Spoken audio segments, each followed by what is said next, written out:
హసీనాని మాకు అప్పచెప్పేయండి. ఇది బంగ్లాదేశ్ మరోసారి లేఖ ద్వారా కోరింది. బంగ్లాదేశ్ మాజీ ప్రధాని షేక్ హసీనాను తమకు అప్పగించాలని కోరుతూ ఆ దేశ తాత్కాలిక ప్రభుత్వం సోమవారం భారత ప్రభుత్వానికి ఒక దౌత్య సందేశం పంపించింది. దీంతో ఇరు దేశాల సంబంధాలు ఎప్పటికైనా నెలకొన్న సందిగ్ధతో మరింత జటిలమైన సూచనలు కనిపిస్తున్నాయి. ఢిల్లీలోని బంగ్లాదేశ్ హైకమిషన్ నుంచి తమకు దౌత్య సందేశం వచ్చిన మాట నిజమైన భారత ప్రభుత్వం కూడా ధృవీకరించింది. హసీనా న్యాయస్థానం ముందు నిలబెట్టాల్సి ఉన్నందున ఆమె అప్పగింత కోరుతున్నామని బంగ్లాదేశ్ విదేశాంగ మంత్రిత్వ శాఖ బాధ్యతలు నిర్వర్తిస్తున్న తౌహీర్ హుస్సేన్ అన్నారు.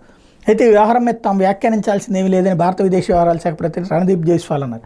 16 ఏళ్లుగా కొనసాగుతున్న షేక్ హసీనా ప్రభుత్వం గత ఆగస్టులో జరిగిన భీకర విద్యార్థి తిరుగుబాటు కారణంగా పతనమవడం. హసీనా ఆగస్టు 5 నుంచి భారత్లో నివసిస్తున్నారు. బంగ్లాదేశ్లోని అంతర్జాతీయ నేర ట్రిబ్యునల్ హసీనాతో పాటు మంత్రివర్గ సహచరులు, సలహాదారులు, సైనిక, పౌర అధికారులు కోసం అరెస్ట్ వారెంట్లు జారీ చేసింది. భారత్ బంగ్లాదేశ్ నేరస్తుల అప్పగింతకు సంబంధించినటువంటి ఒడంబడికలో భాగస్వాములు అయితే ఆ ఒడంబడిక ప్రకారం రాజకీయపరమైన తప్పిదాలు చేసిన వాళ్ళని అప్పగించేందుకు భాగస్వామి దేశాలు తిరస్కరించవచ్చు. కాబట్టి ఇందులో రూల్ ప్రకారం అది రాజకీయ కేసులు కాబట్టి మేము ఇవ్వం పొమ్మంటది.